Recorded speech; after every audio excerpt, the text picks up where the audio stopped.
ॐ हरिः ॐ श्री गुरुभ्यो नमः। हरिः ॐ ॐ पार्थाय प्रतिबोधितां भगवता नारायणेन स्वयं व्यासेन ग्रथितां पुराणमुनिना मध्ये महाभारतम् अद्वैतामृतवर्षिणीं भगवतीम् अष्टादशाध्यायिनीम् अम्ब त्वामनुसन्दधामि भगवद्गीते भवद्वेषिणीम्। नमोऽस्तु देव्यासविशालबुद्धे पुल्लारविन्दायतपत्रनेत्र येन त्वया भारततैलपूर्णः प्रज्वालितो ज्ञानमय प्रदीपः प्रपन्नपारिजाताय स्तोत्रवेत्रैकपाणये ज्ञानमुद्राय कृष्णाय गीतामृतदुहे नमः। सर्वोपनिषदो गावः दुग्धा गोपालनन्दनः पार्थो वत्ससुधीर्भोक्ता दुग्धं गीतामृतं महत्। वसुदेवसुतं देवं कंसचाणूरमर्दनं देवकी परमानन्दं कृष्णं वन्दे जगद्गुरुम्। भीष्मद्रोण तथा जयद्रथजला गान्धारनीलोत्पला शल्यग्राहवती कृपेण वहने कर्णेन वेलाकुला अश्वत्थामविकर्णघोरमकरा दुर्योधनावर्तिनी सोत्तीर्णा खलु पाण्डवैरणनदी कैवर्तकः केशवः। पाराशर्यवचः सरोजममलं गीतार्थगन्धोत्कटं नानाख्यानककेसरं हरिकथा सम्बोधनाबोधितम्। लोके सज्जनषट्पदैरहरः पेपीयमानं मुदा भूयाद्भारतपङ्कजं कलिमलप्रध्वंसिन श्रेयसे। मूकं करोति वाचालं पङ्गुं लङ्घयते गिरिं यत्कृपातमहं वन्दे परमानन्दमाधवम्। यं ब्रह्मा वरुणेन्द्ररुद्रमरुतः स्तुवन्ति दिव्यैस्तवैः वेदैः साङ्गपदः क्रमोपनिषदैः गायन्ति यं सामगाः। ध्यानावस्थिततद्गतेन मनसा पश्यन्ति यं योगिनः यस्यान्तन्न विदुः सुरासुरगणाः देवाय तस्मै नमः। ॐ सहनाववतु सहनौ भुनक्तु सह वीर्यं करवावहै तेजस्विनावधीतमस्तु मा विद्विषावहै। ॐ शान्ति शान्ति शान्तिः। अथ षोडशोऽध्यायः श्रीभगवानुवाच अभयं सत्त्वसंशुद्धिः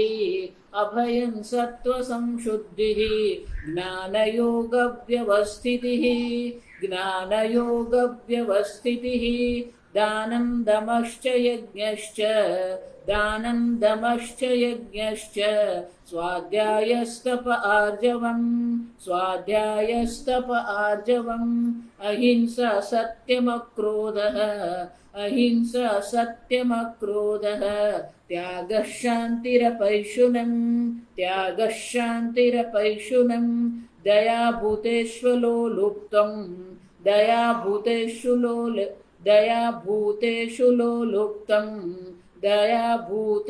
लोलुप्तं मार्दवं ह्रीरचापलम्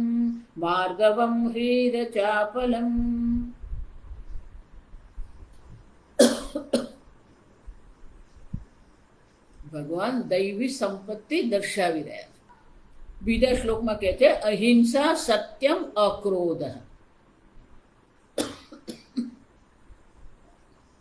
અહિંસા અહિંસનમ પ્રાણીનામ પીડા વર્જનમ. કોઈ પણ પ્રાણી હોય એટલે કોઈ પણ પ્રકારની આપણે પીડા નહીં પહોંચાડે.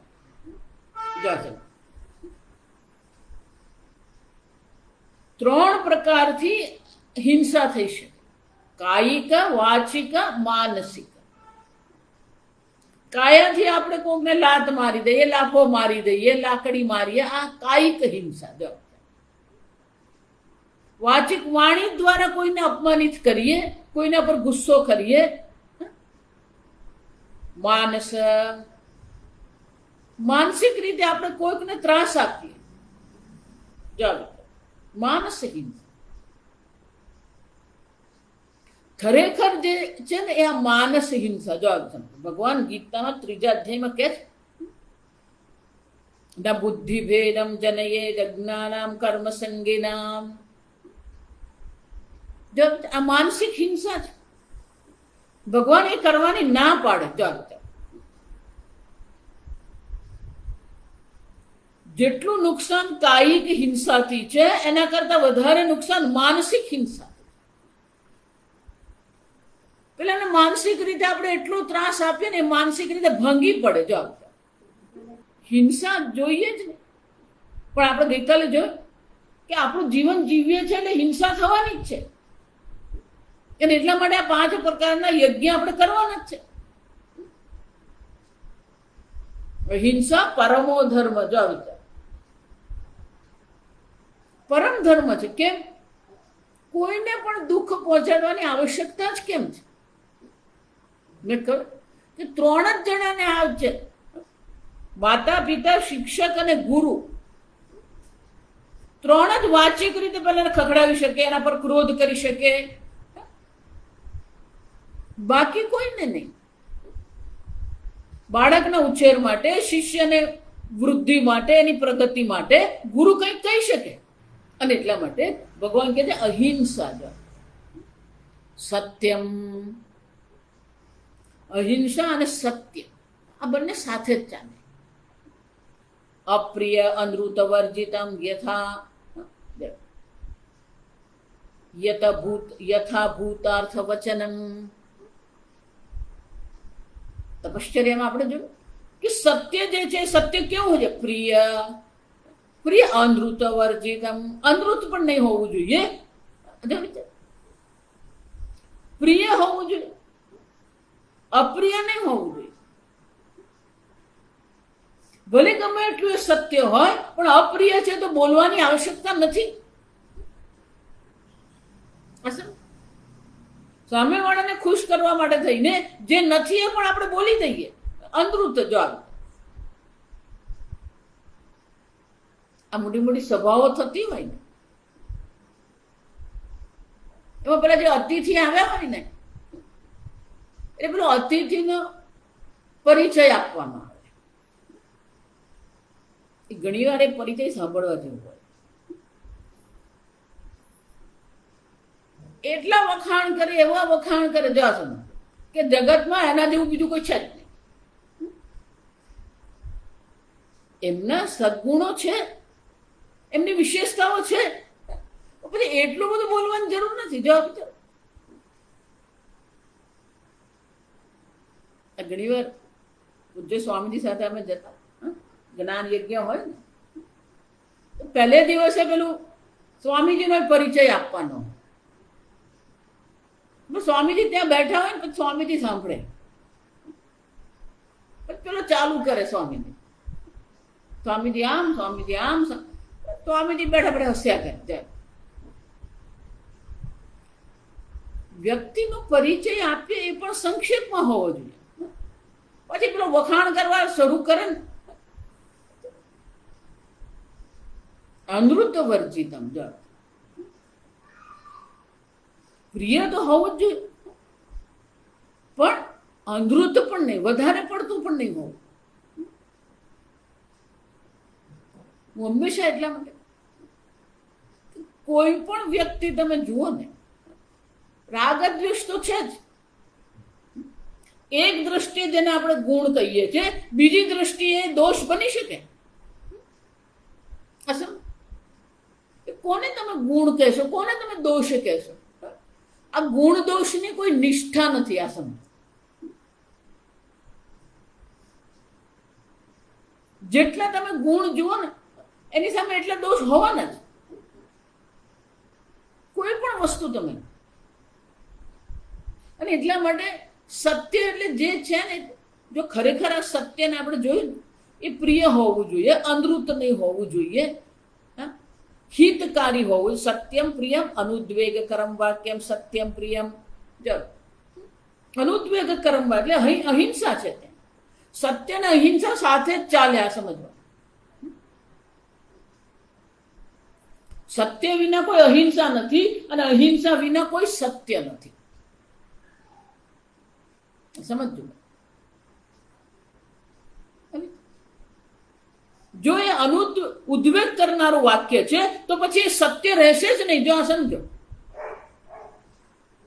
ભલે તમને એવું લાગે કે ના સત્ય છે, એ સત્ય નથી. જો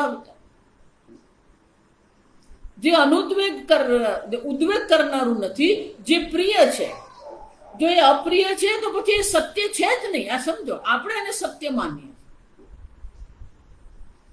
ખરેખર એ સત્ય નથી. જેવું હોય એવું બોલવું એને સત્ય નહીં કહેવાય. જો સમજો બરાબર. સત્ય વચન કોને કહેવાય? શંકરાચાર્યજી અહીંયા કોઈ બહુ વિશેષ પ્રકારથી વ્યાખ્યા એટલા માટે નથી કરતા કારણ કે આગળ આ બધા શબ્દો આવી જ ગયા. આગળ શંકરાચાર્ય સત્યની વ્યાખ્યા કરી જ ગયા છે. સત્યની વ્યાખ્યા શું છે? યથા અનુભૂતમ યથા દ્રષ્ટમ યથા શ્રુતમ. જે પ્રકારે તમે અનુભવ કર્યો છે, જે પ્રકારે તમે સાંભળ્યું છે, જે પ્રકારે તમે જોયું છે, તદ એવ અન્ય બુદ્ધિ સંક્રમણમ સત્ય. જેવું સાંભળ્યું છે એ જ પ્રકારે તમે બીજાની બુદ્ધિમાં જ્ઞાન કરાવી શકો ને તો એ સત્ય છે. તમારી બુદ્ધિમાં જે જ્ઞાન છે એ વાણી દ્વારા તમે એવું જ જ્ઞાન બીજી વ્યક્તિના મનમાં ઉત્પન્ન કરી શકો તો એ સત્ય કહેવાય.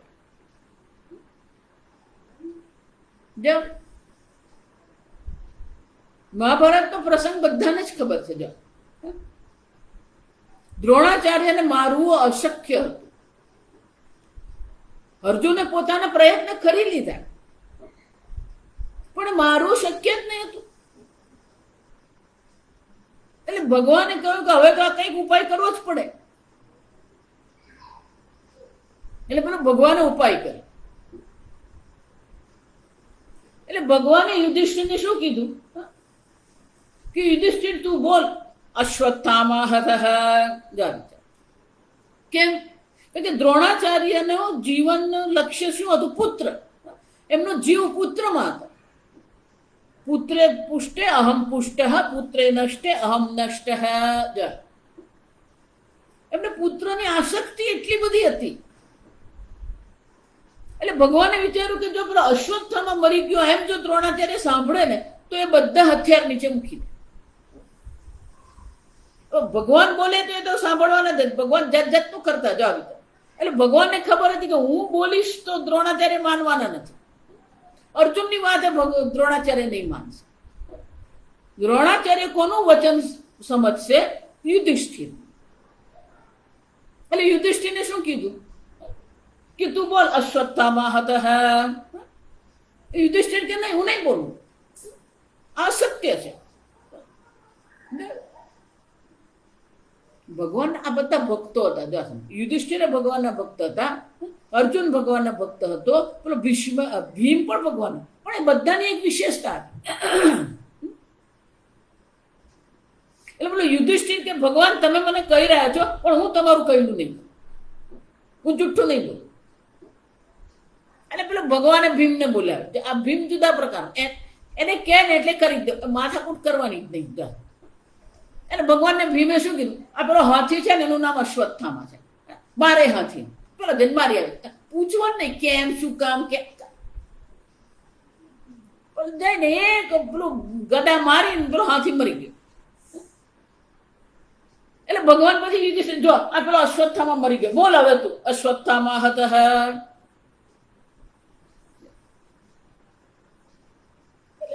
યુધિષ્ઠિર કે ભગવાન એ હાથી મરી ગયો, દ્રોણાચાર્યનો પુત્ર અશ્વત્થામા નથી મર્યો. ભગવાન તમે બોલો ને, તમારે ભગવાનને ખબર હતી એટલે ભગવાને કીધું ભલે, પણ તમે બોલો તો ખરા અશ્વત્થામા હતા. ભગવાનને ખબર હતી કે આ યુધિષ્ઠિર આટલું બોલીને અટકશે.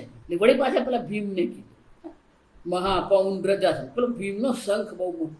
એટલે ભગવાને આ ભીમને કહ્યું, જેવો યુધિષ્ઠિર એમ બોલે તો અશ્વત્થામા હતા, હા તારે શંખ ફૂકી દેવા. એટલે પેલો ભીમ તાકીને બેઠો. જો જેવો અશ્વત્થામા હતા બોલાયું, તરત જ ભીમે શું કર્યું, શંખ ફૂકી. એટલે પેલા યુધિષ્ઠિરને ખબર હતી કે આ ખરેખર અશ્વત્થામા પુત્ર મર્યો નથી. એટલે એમણે શું કર્યું, નરોવા કુંજરોવા, એ મનુષ્ય કે પછી હાથી, કુંજર એટલે હાથી. કોઈએ પેલો નરોવા કુંજરોવા સાંભળ્યું જ નહીં. બધાએ જે સાંભળ્યું, શું સાંભળ્યું, અશ્વત્થામા હતા. અને જ્યાં દ્રોણાચાર્ય યુધિષ્ઠિરના મુખથી સાંભળ્યું અશ્વત્થામા હતા, એમણે બધા હથિયાર મૂક્યું. એટલે પર અર્જુનને કીધું ચલાવો હવે. પણ જ્યારે યુધિષ્ઠિર એમ બોલ્યા, જેવું કહેવાય છે કે યુધિષ્ઠિરનો રથ જે છે ને એ ભૂમિને સ્પર્શ નતો, એને દૈવત એટલું હતું.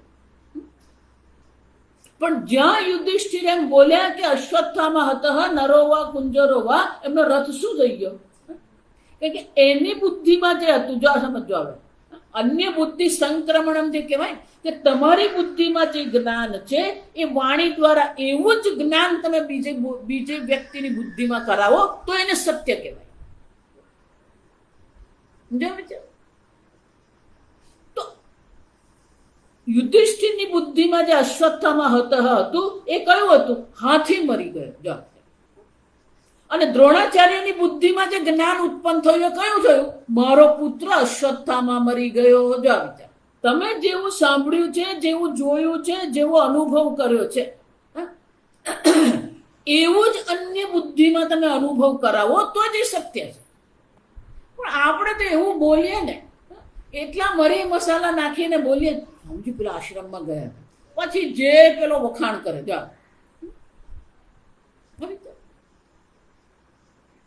આને અનૃત કહેવાય. સમજો, આપણે વાણીનો એટલો બધો વ્યય કરીએ છીએ. શા માટે આટલી બધી વાણીનો વ્યય આપણે કરીએ? આગળ આવશે માનસિક તપશ્ચર્યામાં આવશે મૌનમ, આત્મવિનિગ્રહ મૌનમ. જપ ઓછામાં ઓછું બોલીએ. સત્ય અને અહિંસાનું જો આપણે અનુસરણ કરીએ ને, તો આપણા માટે કરવાનું ઘણું ઓછું થઈ જાય અને બોલવાનું ઘણું ઓછું થઈ જાય. તો યુધિષ્ઠિરના વચનથી યુધિષ્ઠિરની બુદ્ધિમાં જે જ્ઞાન છે એવું જ જ્ઞાન દ્રોણાચાર્યની બુદ્ધિમાં નહીં થયું, અને એટલા માટે અસત્ય હતું. અસત્ય. પણ આપણે જો બાળકો હોય, હવે આ બધું મોબાઈલ ગેમ ને બધું, પેલા બાળકો રમતા. જો અત્યારે અહીંયા બાળકો રમતા જ હોય, બહુ સારી વાત કહેવાય. સમજો, સોસાયટીમાં પેલા રસ્તા સુરક્ષિત છે, ત્યાં કોઈ વાહનો નહીં આવે, એટલે બાળકો શું કરી શકે, આરામથી રમી શકે. અને રમવું જ જોઈએ, 1 કલાક બાળકોએ રમવું જ જોઈએ બહાર. પહેલા બાળકો રમતા ને, ત્યારે 10-15 બાળકો ભેગા થયા હોય. જો શાળામાં પણ આવું, વિદ્યાલયમાં આવું કરાવવામાં આવે, એટલે ગોળ કુંડાળો કરીને બેસાડી દેવામાં આવે. પછી એક બાળકને એવું કહેવામાં આવે કે તું એક લાંબુ વાક્ય શું કર, તારી બાજુમાં જે બેઠો ને એ વિદ્યાર્થીને કહેતું. એટલે એને કાનમાં શું કરવાનું, પેલું વાક્ય કહેવાનું. જે એને સાંભળ્યું એને શું કરવાનું, પેલા ત્રીજાને એને કહેવાનું. આમ દરેક વ્યક્તિએ દરેક વિદ્યાર્થી શું કરે, પોતાના બાજુના વિદ્યાર્થીને જે વાક્ય સાંભળ્યું ને એ એને કહેવાનું. જો સમજો, જો 10 બાળકો બેઠા છે એ વાક્ય બીજું ત્રીજું ચોથું કરતા જ્યારે પહેલો વિદ્યાર્થી જે છે એની પાસે જ્યારે આ વાક્ય આવે ને, વાક્ય સાવ બદલાઈ જ ગયું હોય. જો વિચારી દો, આપણામાં સહજતા નથી, સત્યની સહજતા આપણામાં છે જ નહીં. જેવું સાંભળ્યું એવું આપણે બોલી શકીએ છીએ નહીં, જેવું સાંભળ્યું એવું કરી શકીએ છીએ નહીં. સાંભળે શું, કરે શું, ત્યાં સમજો. સત્ય એટલે આપણે જે સાંભળીએ કરીએ. આપણે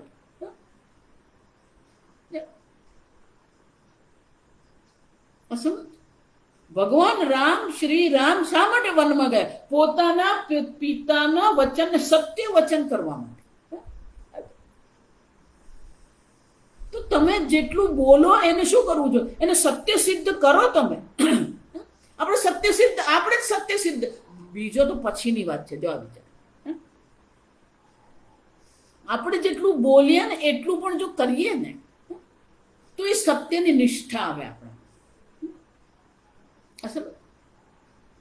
સત્ય એટલું સરળ નથી, અહિંસા એટલી સરળ નથી. બોલવું બહુ સરળ છે, પણ જેટલું બોલીએ એટલું આપણે કરીએ છીએ નથી કરી શકતા. એનો અર્થ શું થયો? આપણી બુદ્ધિમાં અસત્ય છે.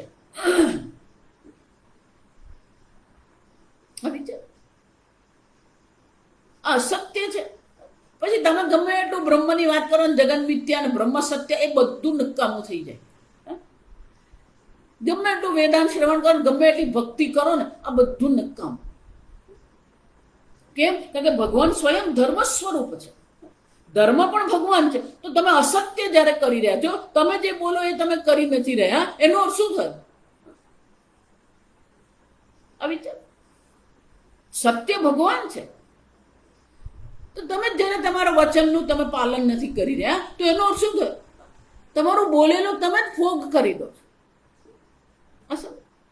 એટલું જ નહીં, આપણે સંકલ્પ કરીએ. જો આ વિચારો, સ્વામીજી બહુ સરસ કહે કે આપણે જ આપણા સંકલ્પનું, આપણી વાણીનું સન્માન કરીએ છીએ કે નથી કરતા? આપણે નથી કરતા. આપણે બોલીએ ખરા, પણ આપણે કરતા નથી. એનો અર્થ શું થયો? આપણી વાણીનો આપણે સન્માન નથી કરતા. પણ બીજો તો ક્યાંથી સન્માન થાય? તમે જે સંકલ્પ કરો એ સંકલ્પ પ્રમાણે તમારું જીવન છે કે નહીં? આપણને હંમેશા અન્યના સંકલ્પ પર ચાલવાની આદત પડી ગઈ છે.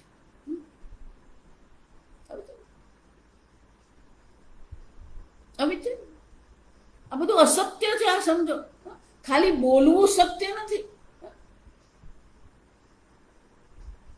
પણ એ સત્ય જે છે એને સત્ય સિદ્ધ કરવું પડે. તમે બોલ્યા તો એ કરવું પડે, એ કરો તો એ સત્ય સિદ્ધ થાય ને. ભગવાન રામ 14 વર્ષ વનમાં કેમ ગયા? પિતૃવચન પરિપાલનાય. જો સમજો,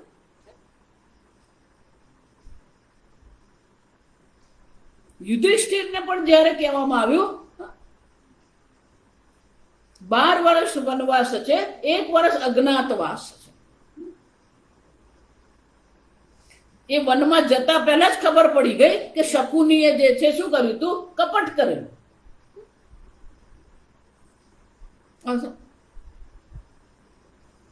એટલે ખરેખર યુધિષ્ઠિરને વનમાં જવાની જરૂર નથી, કારણ કે શકુનીએ શું કર્યું હતું? કપટ કરેલું. જુગટું જયારે રમ્યા ત્યારે એને શું કર્યું? કપટ કરેલું.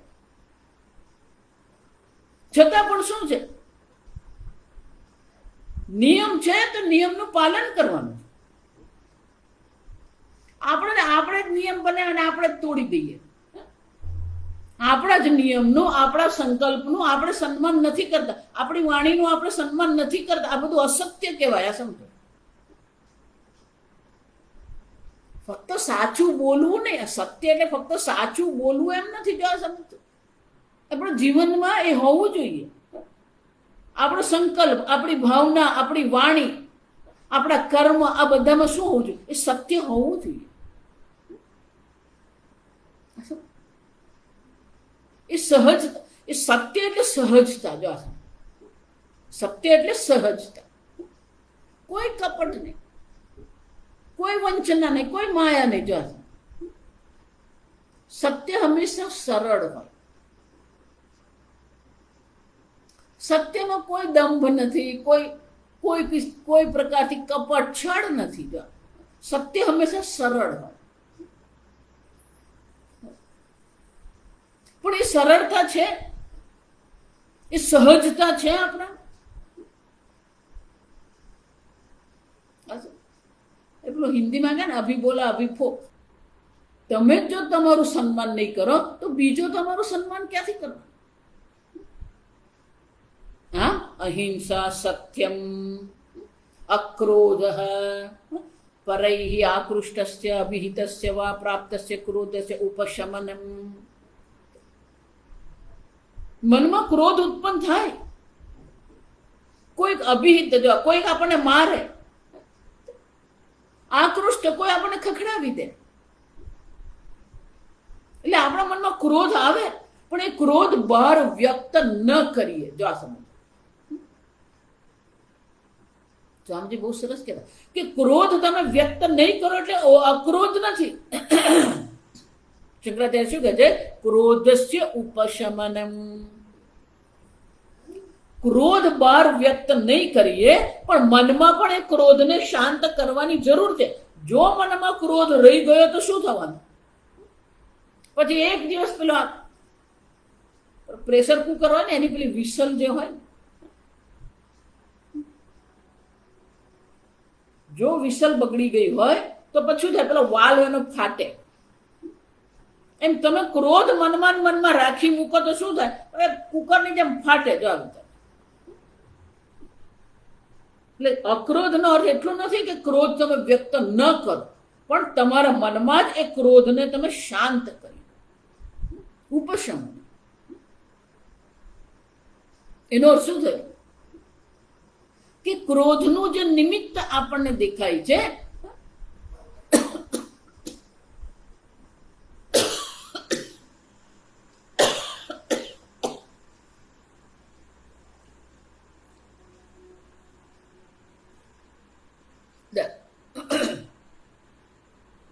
તો એ નિમિત્ત પર વિચાર કરીએ આપણે, તો આપણા મનમાં જે ક્રોધ છે એ શાંત થઈ શકે. જે નિમિત્તથી ક્રોધ આવ્યો હોય એ નિમિત્ત પર વિચાર કરવો પડે. જેટલો આપણે એ વિચાર કરીએ ને, એટલો જ પેલો ક્રોધ પછી શાંત થવા માંડે.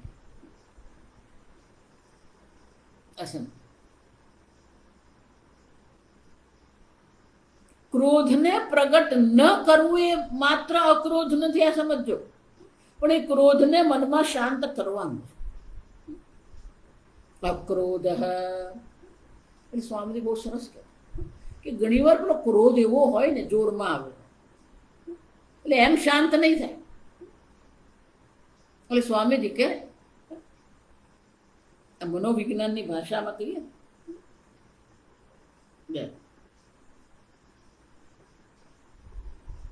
તો એ ક્રોધને આપણે શાંત કરવો પડે મનમાં. કેવી રીતે કરીએ? એ સ્વામીજી બહુ સરસ કે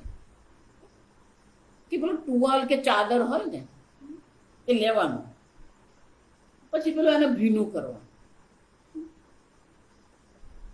અને પછી એને દિવાલ પર પછાડવાનું. એટલે જેટલો ક્રોધ હોય ને બધો ક્રોધ કોના પર કાઢવાનો? આ પેલા ટુવાલ પર કાઢવાનો. આ માતાઓ એવું જ કરતી હોય, કપડા ધોતી પછી એવા પછાડે, એના પછી એ કપડા ધોઈ ને એના પછી ખબર પડી જાય કે આજે બધો ક્રોધ શું છે, કપડા પર નીકળ્યો. મેનેજમેન્ટ ઓફ એંગર એને કહેવાય. તમારા એંગર, તમારા ક્રોધનું તમારે સંચાલન કરવું પડે.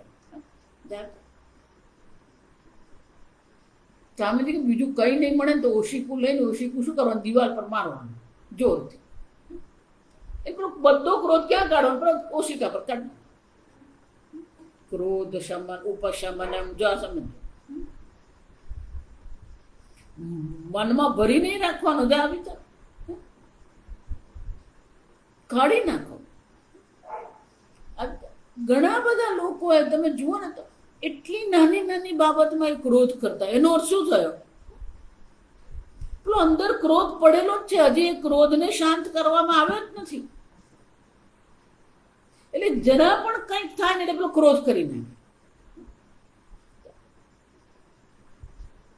શા માટે? કોઈ ક્રોધથી મુક્ત નથી, આ સમજજો. પણ એ ક્રોધને યોગ્ય રીતે બહાર કાઢવો પડે.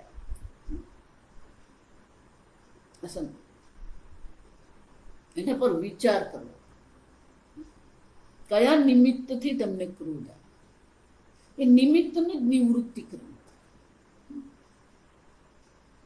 કામાત ક્રોધો વિજાયતે, પહેલું નિમિત્ત કયું છે? કામાત ક્રોધો વિજાયતે. જો વિચાર, કામથી જ ક્રોધની ઉત્પત્તિ. એટલે કોઈક આપણી ઈચ્છા છે, કોઈક આપણો આગ્રહ છે, જેને કારણે આપણને ક્રોધ આવે.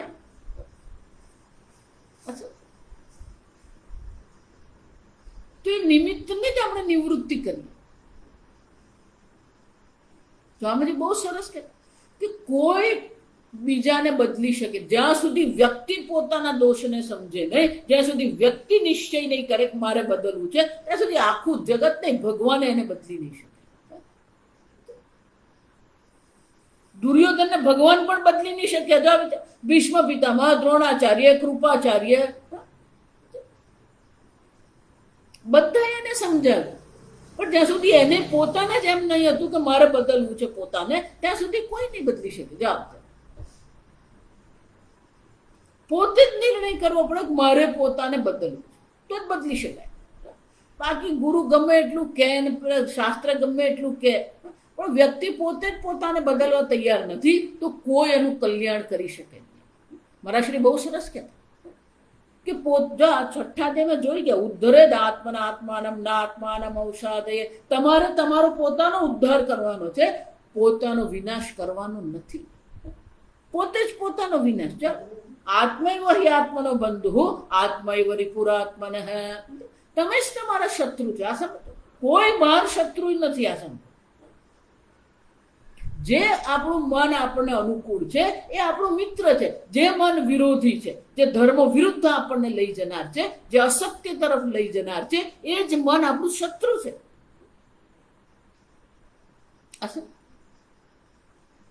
કોઈ કોઈને બદલી નહીં શકે. આ બધા જે બધી જે દૈવી સંપત્તિ ભગવાન દર્શાવી રહ્યા છે, એ દૈવી સંપત્તિ સાંભળવામાં સારી લાગે, પણ એ આપણા જીવનમાં આપણે ઉતારીએ. પણ ઉતારવા માટે શું કરવું પડે? આ મારા જીવનમાં અયોગ્ય છે, મારે બદલવું છે અને બદલીને જ રહીશ, એ સંકલ્પ વ્યક્તિએ પોતે કરવો પડે. કોઈ કોઈને બદલી નહીં શકે. જ્યાં સુધી વ્યક્તિ પોતે પોતાને બદલવા તૈયાર નહીં હોય, ત્યાં સુધી ગુરુ કે ભગવાન પણ કંઈ કરી નહીં શકે. મહાભારતનું યુદ્ધ કોઈને કરવું નતું. ભીષ્મ પિતામહ, દ્રોણાચાર્ય, અર્જુન, યુધિષ્ઠિર, ભીમ, ભગવાન શ્રી કૃષ્ણ, વિદુરજી કોઈ ઈચ્છતા નતા કે મહાભારતનું યુદ્ધ થાય. કોઈની ઈચ્છા નથી કે આ થાય. અને બધા પ્રયોગ કરી ચૂક્યા લોકો, પણ પેલો દુર્યોધન સમજવા જ તૈયાર નહીં. છેવટે યુધિષ્ઠિરે કીધું કે ભગવાન તમે જઈને કંઈક કરો. ભગવાન ગયા. જો આપણી અંદર પણ એ પેલો દુર્યોધન પડેલો છે. એમ નહીં માનવાનું કે દુર્યોધન બહાર કોઈ દુર્યોધન નથી. દુર્યોધન આપણી અંદર જ છે. અર્જુન પણ આપણી અંદર જ છે, દુર્યોધન પણ આપણી અંદર. જે પોતાને બદલવા તૈયાર છે ને એ અર્જુન છે. જે પોતાને બદલવા તૈયાર નથી ને એ દુર્યોધન. ભગવાને જઈને એને સમજાવ્યું નહીં, માનવા જ તૈયાર. જે પોતાને બદલવા તૈયાર નથી એ દુર્યોધન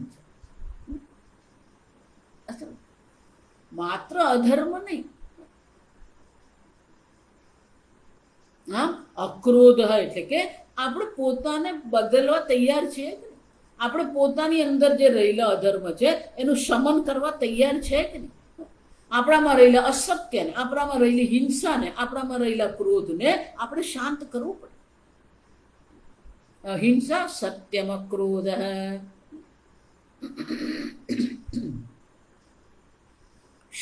ત્યાગ.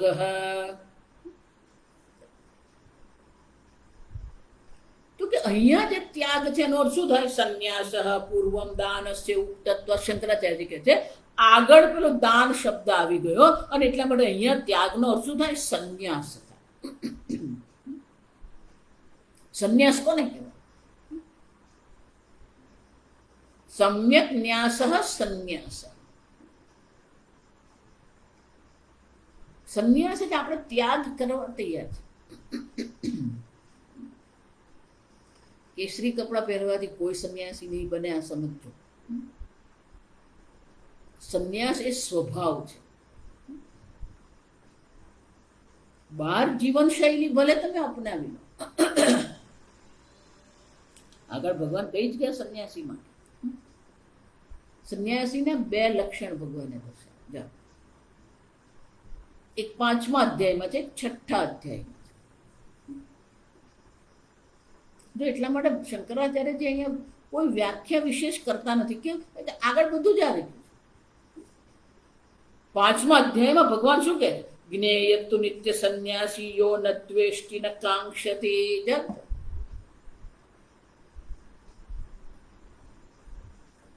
નિત્ય સંન્યાસી કોણ છે? જેણે પોતાના જ રાગ દ્વેષ પર નિયંત્રણ મેળવ્યું છે. યો ન દ્વેષ્ટિ, દ્વેષ્ટિ એટલે દ્વેષ, ન કાંક્ષતિ એટલે રાગ. બાહ્ય સંન્યાસીની એક જીવન શૈલી છે, આપણે અપનાવીએ છીએ જીવન શૈલી. પણ આંતરિક રીતે સંન્યાસી કોને કહેવાય? યો ન દ્વેષ્ટિ ન કાંક્ષતિ. એટલે પૂજ્ય સ્વામીજી જુદી રીતે કહેતા કે પોતાના જ રાગ દ્વેષથી આપણે વૈરાગ્ય થાય છે કે નહીં? આપણે આપણા જ રાગ દ્વેષમાં એવા લપેટાઈને પડેલા છે. મને આ ભાવે, મને આ નહીં ભાવે, મને આવું જોઈએ, મને આવું નહીં જોઈએ.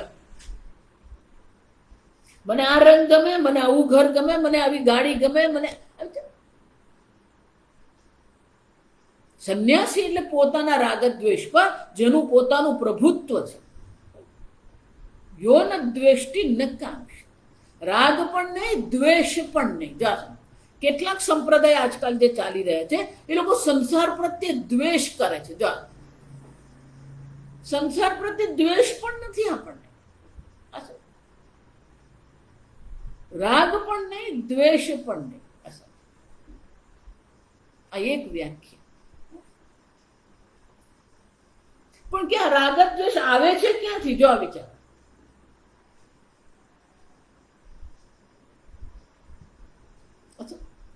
રાગ દ્વેષ એટલે ઈચ્છા. એક જ ઈચ્છા છે. જો હું પુનઃ કહેતી રહું, ઈચ્છા એક જ છે. એ જ ઈચ્છા 2 રીતે પ્રગટ થાય, એક રાગ અને દ્વેષ. જો આ વિચાર. રાગ એટલે મને જે ગમે છે, દ્વેષ એટલે મને નથી ગમતું. રાગ પણ 2 રીતે વ્યક્ત થાય. જેમ સમજો, જે ગમે છે એને હું રાખવા માંગુ છું, જે ગમે છે એને હું પ્રાપ્ત કરવા માંગુ. દ્વેષ પણ 2 પ્રકારે પ્રગટ થાય. જે મને ગમતું નથી એનાથી મારે છૂટવું છે, અને મને નથી ગમતું એ મને પ્રાપ્ત ન થાય એવો હું પ્રયત્ન કરું. તો ઈચ્છા દેવી એક જ છે, પણ એ રાગ અને દ્વેષ રૂપે અભિવ્યક્ત થાય છે.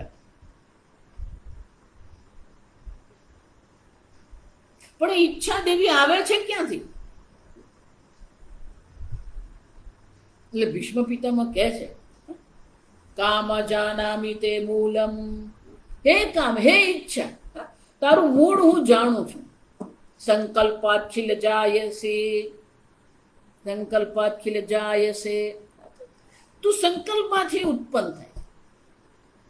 જા વિચારી જો, જ્યાં સુધી મનમાં સંકલ્પ નહીં હોય ને ત્યાં સુધી રાગ દ્વેષ નહીં જન્મે. નાહમ સંકલ્પયિષ્યામિ. હું કોઈ સંકલ્પ કરું જ નહીં. તેન ત્વમ જાયસે, જેને કારણે તું ઉત્પન્ન થાય. અને એટલા માટે 6ઠા અધ્યાયમાં ભગવાન એ પેલી સંન્યાસીની વ્યાખ્યા શું કરે? સર્વ સંકલ્પ સંન્યાસી. જો આવી જાવ,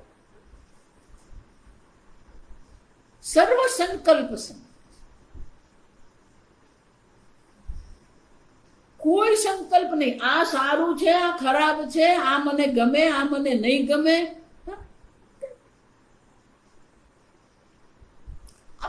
પહેલાથી જ આપણી બુદ્ધિ આમાંથી ઊંચી જ નહીં આવે, હંમેશા એમાં જ લપેટાયેલી રહે. આ ગમે, આ નહીં ગમે, આ સારું છે, આ સારું નથી. જ્યાં સુધી સંકલ્પ એટલે સુખ બુદ્ધિ, જો આ વિચાર, અને દુઃખ બુદ્ધિ. સંકલ્પ એટલે સુખ બુદ્ધિ, દુઃખ. એક જ કામ છે, ઈચ્છા એક જ છે. રાગ અને દ્વેષ રૂપે અભિવ્યક્ત થાય છે. તો રાગ ક્યારે થાય? એમાં સુખ બુદ્ધિ હોય તો રાગ થાય, દુઃખ બુદ્ધિ હોય તો દ્વેષ થાય. પણ આપણે એવો સંકલ્પ કરીએ જ નહીં, આ સુખ, આ દુઃખ, આ અનુકૂળ, આ પ્રતિકૂળ, આ યોગ્ય, આ અયોગ્ય. જ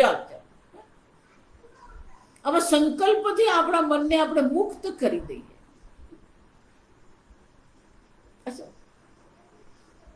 સ્વામીજીને માટે કહેતા નોન જજમેન્ટલ, કોઈના વિશે કોઈ અભિપ્રાય બનાવવાની આપણે જરૂર નથી.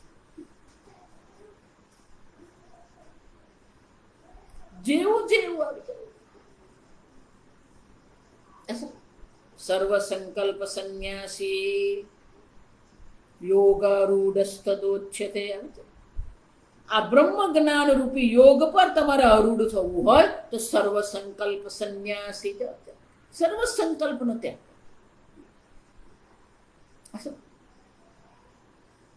આમ સંન્યાસીની બે જ વ્યાખ્યા છે. આ સમજ એક છે યો ન દ્વેષ્ટિ ન કાંક્ષતિ સર્વ સંકલ્પ સંન્યાસી. એનો અર્થ શું થયો? ભગવાને જે વ્યાખ્યા કરી એ બાહ્ય જીવન શૈલીની વ્યાખ્યા જ નથી. જો આવી જાવ, એને કેવા રંગના કપડા પહેર્યા, કેવું તિલક કર્યું, કેટલી માળા પહેરીને, કેવી માળા પહેરી. સંન્યાસી માટે ભગવાન બાહ્ય કોઈ લક્ષણની ચર્ચા નથી કરતા, જે આંતરિક લક્ષણ જે છે એની ચર્ચા કરે છે. અને એટલે કે છે ત્યાગ સંન્યાસ. ત્યાગ એટલે સંન્યાસ. સ્વામીજી બહુ સરસ કહેતા, સંન્યાસ શું છે?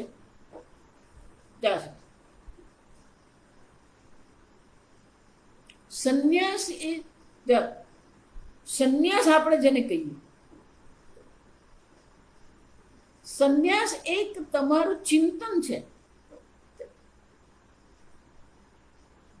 એ તમારો વિચાર છે, થોટ છે. આ જગતમાં સુખ દુઃખ છે જ નહીં, પણ આપણે સંકલ્પ કરીને બેઠા, આને સુખ કહેવાય, આને દુઃખ કહેવાય. કોઈ નિંદા નહીં, કોઈ ગુણ દોષ નહીં. જ્યાં બધું આપણે 12મા અધ્યાયમાં જોઈએ. તુલ્ય નિંદા સ્તુતિર મૌની, શુભાશુભ પરિત્યાગી, સર્વારંભ પરિત્યાગી. આ બધા સંન્યાસીના લક્ષણ. લોકોને પેલું બાહ્ય બધું બહુ જોવા મળે.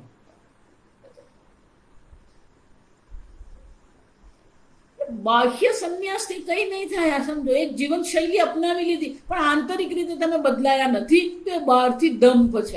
આ બધો સંન્યાસ શું બની જાય? દંભ બની જાય, દેખાડો બની જાય. એટલું જ નહીં, સંન્યાસ જે છે, સંન્યાસ દીક્ષા જેને કહેવામાં,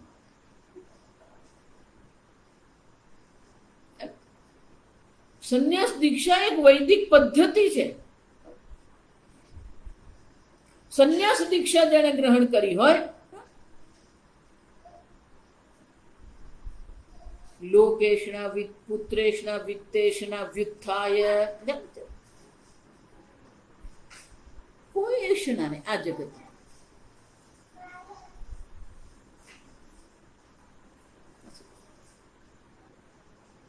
કોઈ પ્રકારની એશના આપણે મનમાં રાખવાની જરૂર નથી. એટલું જ નહીં, જો સંન્યાસ 4 પ્રકારથી છે.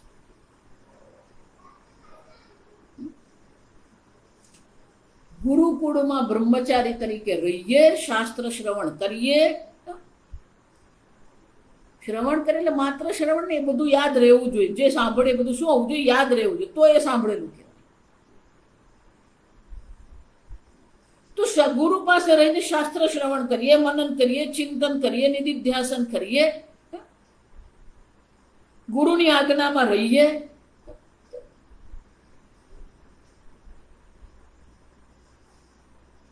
પછી ત્યારે એનું શાસ્ત્ર અધ્યયન પૂરું થાય અને ગુરુજીને એમ લાગે કે હવે એને બધું અધ્યયન કરી લીધું છે, શાસ્ત્ર સમજી લીધું છે, એ શાસ્ત્રના અર્થમાં નિષ્ઠ થયો છે, તો ગુરુજી નિર્ણય કરે કે આને સંન્યાસ દીક્ષા આપવી કે નહીં. આમ શાસ્ત્ર ગુરુ પાસે બ્રહ્મચારી તરીકે રહીને શાસ્ત્ર અધ્યયન કરીએ અને પછી ગુરુ નિશ્ચય કરે. આજકાલ તો લોકો વિચાર આને વિરોધ કહેવાય. સંન્યાસ એટલે ત્યાગ છે, પણ આજકાલ લોકો પેલા ગુરુ પાસે દબાણ કરે, મને સંન્યાસ દીક્ષા આપો, મને સંન્યાસ દીક્ષા આપો. જો પણ દબાણ કરીને એવો દબાણ કરે પેલો ગુરુ કંટાળીને પછી કે હાલે આપ્યો.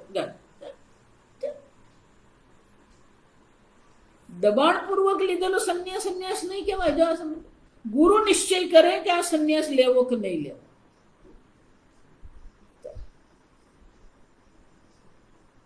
જ્યારે શાસ્ત્ર અધ્યયન થઈ ગયું, સમાપ્ત થઈ ગયું, પછી ગુરુ નિશ્ચય કરે અને વિદ્વત સંન્યાસ કરે. શાસ્ત્ર અધ્યયન કર્યા પછી જે સંન્યાસ દીક્ષા ગુરુજી આપે એને વિદ્વત સંન્યાસ કહે.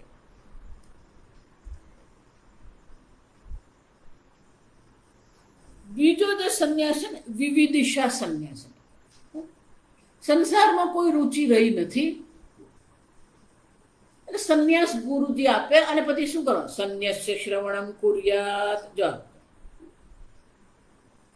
સંન્યાસ ગ્રહણ કર્યો પછી શું કહો? શ્રવણમ કુર્યાત. જો સ્વામીજીને એવું જ થયું, ચિન્માનંદજીએ અમને સંન્યાસ દીક્ષા આપી, ગુરુએ દીક્ષા આપી, આપણે સ્વીકારવાની જ છે, પણ એમણે જોયું કે હજી શાસ્ત્ર શ્રવણ નથી થયું, એટલે ચિન્માનંદજી પાસે જઈને એમણે વાત કરી. ચિન્માનંદજી કે હા, ઋષિકેશ જઈને ભણો. જરૂર. સંન્યસ્ય શ્રવણમ કુર્યાત. વિવિદિશા. વિદ્વત એટલે જેણે જાણી લીધું છે, શાસ્ત્ર જેણે સમજી લીધું છે, એને જે સંન્યાસ દીક્ષા ને વિદ્વત સંન્યાસ. હજી જેણે શાસ્ત્ર શ્રવણ કર્યું નથી પણ દ્રઢ વૈરાગ્ય છે અને ગુરુજી એને સંન્યાસ દીક્ષા આપે છે, વિવિદિશા સંન્યાસ. જિજ્ઞાસા એટલે શું છે? જ્ઞાનની ઈચ્છા ને જિજ્ઞાસા. મુમુક્ષા એટલે મોક્ષની ઈચ્છા. પીપાસા એટલે પાણી પીવાની તરસ. એ જ રીતે વિવિદિશા એટલે શું છે? શાસ્ત્ર શ્રવણ કરવાની બ્રહ્મ જ્ઞાનની ઈચ્છાથી જે સંન્યાસ ગ્રહણ કરવામાં. પણ બીજાને જોઈને નહીં. પેલો સંન્યાસ દીક્ષા લીધી, ગુરુજી મને સંન્યાસ દીક્ષા. દેખા દેખીથી લીધેલો સંન્યાસ સંન્યાસ નહીં કહેવાય. સમજો, આ બધો દંભ છે. સંન્યાસ ગ્રહણ શાના માટે કરે? વિવિદિશા સંન્યાસ. શાસ્ત્ર શ્રવણ કરવા માટે, શાસ્ત્ર જ્ઞાન પ્રાપ્ત કરવા માટે આપણે સંન્યાસ ગ્રહણ કરીએ અને વિવિદિશા સંન્યાસ.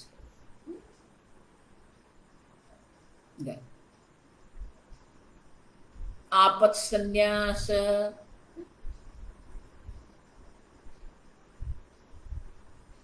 આપત સંન્યાસ. શાસ્ત્રમાં સંન્યાસનો બહુ વિશેષતા દર્શાવી. એટલું જ નહીં,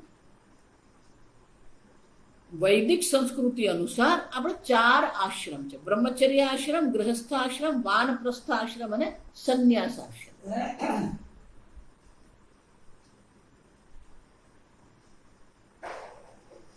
તો ચતુર્થ આશ્રમ જે સંન્યાસ આશ્રમ જેને કહેવામાં આવે એ ખરેખર બધાને હોવો જ જોઈએ. પણ જો મૃત્યુ આવી ગયું, આપત એટલે કે કોઈક એવી પરિસ્થિતિ ઊભી થઈ ગઈ કે એને મૃત્યુ આવીને ઊભું રહી ગયું, હવે બચવાની કોઈ શક્યતા નથી, એવો કોઈક રોગ લાગી ગયો, એવો કોઈક અકસ્માત થઈ ગયો કે વ્યક્તિ બચી શકે એમ જ નથી, ત્યારે વ્યક્તિ પોતે નિશ્ચય કરે કે મારે સંન્યાસ લેવો છે. એને આપત સંન્યાસ કહેવાય. એટલે સંન્યાસ ગુરુજી એના હોય કે બ્રાહ્મણ ત્યાં હોય, એ બ્રાહ્મણ શું કરે ને? સંન્યાસ દીક્ષા. પછી એનું મૃત્યુ થાય. એવું કહેવામાં આવે કે સંન્યાસ દીક્ષા કરી અને મૃત્યુ થાય તો એને બ્રહ્મલોકની પ્રાપ્તિ. સંન્યાસનું મોટું પુણ્ય છે, પણ એ સંન્યાસ યોગ્ય હોવો જોઈએ. અયોગ્ય સંન્યાસથી કોઈ પુણ્ય નહીં મળે. દેખા દેખી આજકાલ તમે જુઓ, બધું કુંભ મેળામાં તમે જાઓ તો બધી દેખા દેખી, પેલો સંન્યાસ બની ગયો, હું સંન્યાસી નહીં.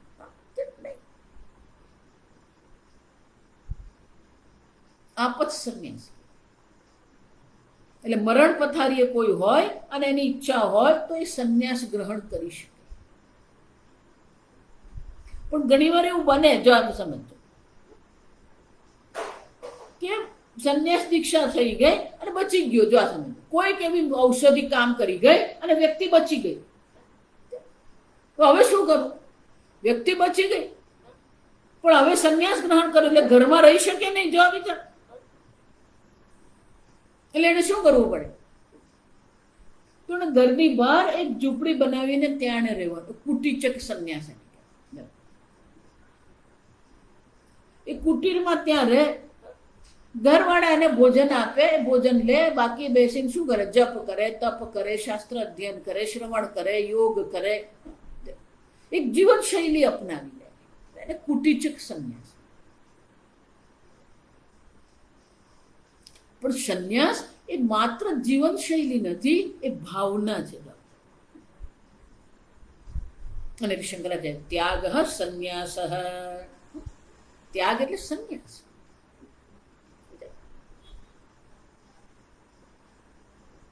શાંતિ અંતઃકરણસ્ય ઉપશમ. આપણા અંતઃકરણમાં શાંતિ છે. જો આપણે સાંભળીએ ને યાદ નથી રહેતી એનો અર્થ શું? ક્યાંક ને ક્યાંક આપણા મનમાં અશાંતિ છે અને એને કારણે જે શ્રવણ કરીએ છીએ એ શ્રવણ આપણા મનમાં ટકતું નથી. કેમ? મનમાં એવો કંઈક વિક્ષેપ પડ્યો છે, મનમાં એવી કોઈક અશાંતિ છે જેને કારણે આપણે સાંભળીએ ખરા પણ એનો અર્થ આપણે સમજતા નથી અને આપણી બુદ્ધિમાં એ ટકતું નથી. સાંભળીએ તો ખૂબ આપણે, પણ કશું યાદ નહીં રહે. કેમ? ક્ષમા નથી, શાંતિ નથી. કે શ્રવણ તો કરીએ પણ એ યાદ નહીં. જો એટલા માટે નચિકેતાને જ્યારે 3 વરદાન માંગવાનું કહ્યું તો પહેલું વરદાન શું માંગ્યું? પહેલા પરિવારને આપણે શાંત કરી, પિતાના ક્રોધના ઉપશમન માંગ્યું. બીજામાં લોક કલ્યાણ માટે કીધું કે અગ્નિ વિદ્યા, તમે જે અગ્નિ વિદ્યા જાણો છો એ અગ્નિ વિદ્યાનો મને ઉપદેશ કરો, જેને કારણે લોકો એ અગ્નિ વિદ્યાનું અનુષ્ઠાન કરશે તો લોકોનું કલ્યાણ થશે, લોકોને સ્વર્ગની પ્રાપ્તિ. તો યમરાજાએ શું કર્યું? એ અગ્નિ વિદ્યા એટલે કે એ જે યજ્ઞ જે છે એનું વર્ણન કર્યું. કેટલી ઈંટ લેવાની, કેવો કુંડ બનાવવાનો, કેટલા પ્રકારના મંત્રો છે, કયા પ્રકારની આહુતિ છે, અગ્નિ કેવી રીતે પ્રગટ કરવા, આ બધું વર્ણન એમણે કર્યું અગ્નિ વિદ્યા. પછી યમરાજાએ પૂછ્યું તને સમજાઈ ગયું? યમરાજા જેટલું બોલ્યા હતા ને એ બધું નચિકેતા ફરીથી બોલી ગયું. કોઈ વસ્તુ છૂટી નહીં. એનું મન એટલું શાંત હતું કે બધું એને સ્મરણ થઈ ગયું. અને યમરાજા એટલા પ્રસન્ન થઈ ગયા કે અરે વાહ, તારી બુદ્ધિ તો કેવી સરસ છે કે તને બધું યાદ રહી ગયું. એટલા પ્રસન્ન થઈ ગયા કે એમણે પોતાની દૈવી માળા શું કરી? એ નચિકેતાને. પણ એ નથી થતું. કેમ? કારણ કે મનમાં શમહ નથી, મનોનિગ્રહ જ નહીં. આપણું મન આપણા હાથમાં નથી, એટલે આપણે ગમે એટલું સાંભળીએ બધું ભૂલી જવાય. ઉપશમઃ શાંતિ. મન એટલું શાંત હોય કે બહારથી વસ્તુ એ ગ્રહણ કરી શકે.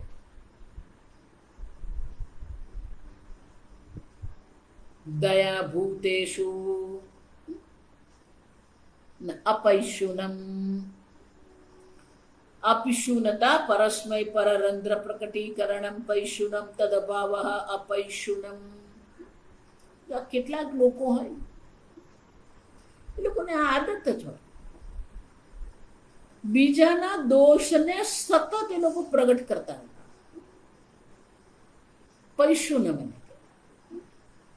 પરરંધ્ર પ્રકટીકરણમ. બીજાના દોષ પ્રગટ કરવા, બીજાના દોષની ચર્ચા કરવી, અને પૈશુનમ. કોઈ દોષની ચિંતા કરવાની આપણે જરૂર. કોઈના દોષનું ચિંતન કરીને આપણે શું કરવાનું? મરાશ્રી બહુ સરસ છે કે તમે જેવું ચિંતન કરો ને એવા જ તમે બનો. તમે કોઈના દોષનું ચિંતન કરો છો તો એ જ દોષ તમારી અંદર આવી શકે. કેમ? કારણ કે દોષાકાર વૃત્તિ તમારા મનમાં થઈ રહી છે. તો એ દોષાકાર વૃત્તિ તમારા મનમાં થઈ રહી છે તો ધીરે ધીરે તમારા મનને એ કરવાની ઈચ્છા થાય. અસર. અને એટલા માટે આ દોષ બુદ્ધિ જેને કહેવાય, દોષ બુદ્ધિ પણ હોવી જોઈએ. અન્યના દોષ જોતા રહેવું, અન્યના દોષ પ્રગટ કરતા રહેવું પૈશું. ભગવાન કહે છે અપૈશુનમ તદ અભાવ. એનો અભાવ છે.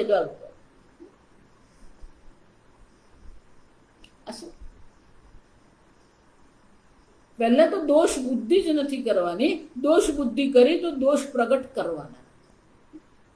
જો સાધુ કોને કહેવાય? ગુણગ્રાહી સાધુ. અન્યના ગુણને ગ્રહણ કરે ને એ સાધુ કહેવાય. બીજામાં કોઈ વિશેષતા છે, ગુણ છે, તો એવા ગુણ પોતાનામાં આપણે શું કરીએ?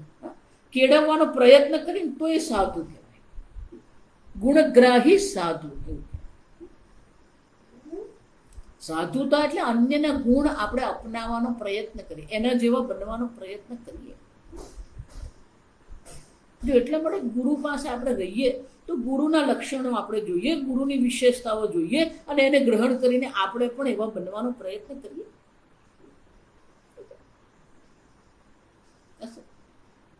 પણ એનાથી વિપરીત છે પેલો દોષ બુદ્ધિ જ કરતો.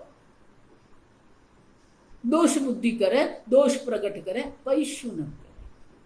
શંકરાચાર્ય કે તદ અભાવ અપૈશુનમ. એનો અભાવ જે છે, દોષ બુદ્ધિ કરવાનો જે અભાવ છે એને શું કહેવાય?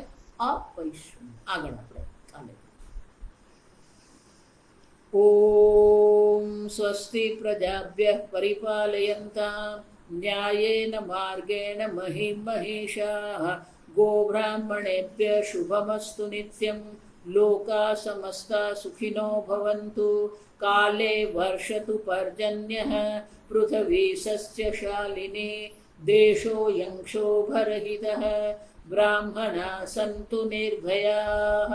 ઓમ સર્વેષાં સ્વસ્તિર્ભવતુ, સર્વેષાં શાંતિર્ભવતુ, સર્વેષાં પૂર્ણં ભવતુ, સર્વેષાં મંગલં ભવતુ, સર્વે ભવन्तુ સુખિનઃ, સર્વે સन्तુ નિરામયાઃ, સર્વે ભદ્રાણિ પશ્યन्तુ, મા કશ્ચિદ દુઃખભાગ ભવેत्. અસતો મા સદ્ગમય, તમસો મા જ્યોતિર્ગમય, મૃત્યોર્મા અમૃતંગમય. ઓમ પૂર્ણમદઃ પૂર્ણમિદં પૂર્ણાત પૂર્ણમુદચ્યતે પૂર્ણસ્ય પૂર્ણમાદાય પૂર્ણમેવાવશિષ્યતે. ઓમ શાંતિ શાંતિ શાંતિ. હરિ ઓમ. શ્રી ગુરુભ્યો નમઃ. હરિ ઓમ.